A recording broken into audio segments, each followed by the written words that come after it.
Hello and welcome. My name is Maria Kliavkov, and I'm the founding director of Healthy Mourning Revolution, dedicated to revolutionizing the way we all think about grief and mourning.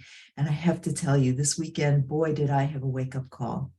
It started on Saturday afternoon when I went to see a beautiful movie called A Man Named Otto with a dear friend of mine. If you haven't seen the movie, I want to give you a warning. It's borrowed tears. And what I mean by borrowed tears is you're going to bring your tissues. It's a lot about grief and mourning. And it is such a reminder of how when we lose somebody significant in our life, we need our community.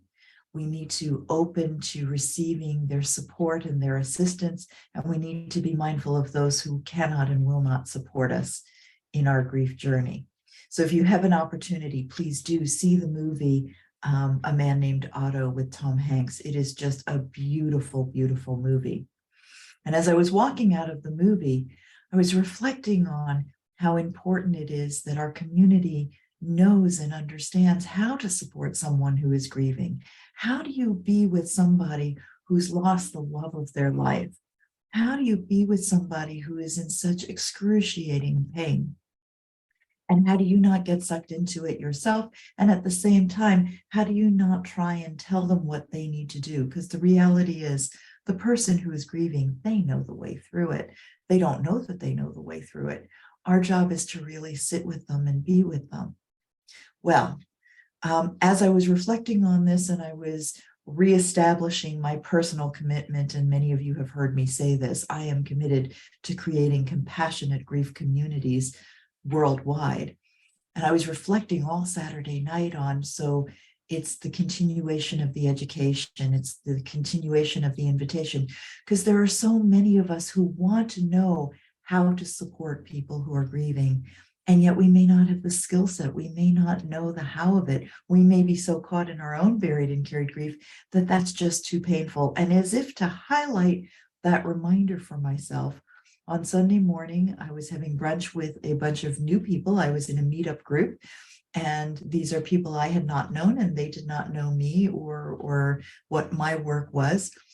And the topic of the movie came up, and I was speaking about how it really is a movie about grief and mourning.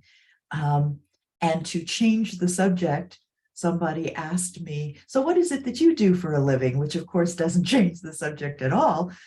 So I said, well, I'm an author and a keynote speaker, and I'm a grief coach. I work on helping people to understand how to convert their grief to mourning with ease and grace. And what I was greeted with across the table was this: no, no, get away, get away. How hurtful that can be in the moment. And I looked at this gentleman and I saw what he was doing.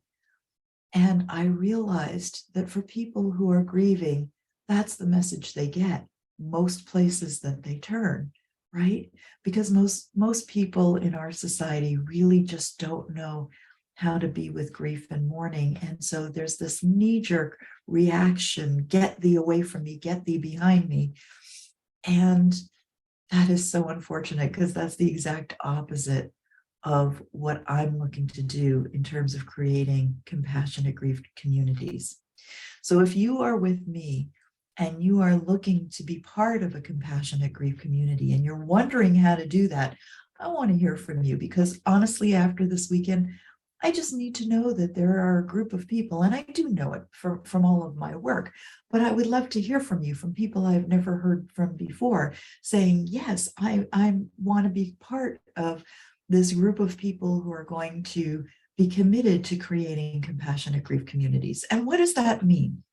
It means that we're committed to learning how to be there with somebody else when they are grieving. And so it requires two things.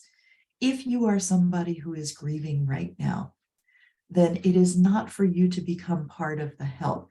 It is for you to be with people who you know you can trust. So if somebody is coming at you with that kind of energy, like what I just described, and they're just not wanting to be anywhere near you, it can be really hard, because sometimes those people are the people we love the dearest and that we so wished could be there for us. It's our job when we're grieving to find the people who can be there with us so that we can convert our grief to mourning. And when we really mourn our losses, that's when we can start to become part of that beneficial community who can be there for others. So if you are in a space right now where you are grieving, then know there are people there for you who can be there with you, who can walk with you. There are programs that are there for you to support you in converting your grief to mourning, and that it can be done with ease and grace. The grief journey is a sacred journey. You've all heard me say it before. It's a sacred journey where we're going from love to love with love. And if you're curious what that means, please go to healthymourning.com. It's my website, healthymourning, MOURNING.com, to learn more and to find the programs and the support that will help you through your grief journey and can really support you to hear your own grief and how to convert your grief to mourning.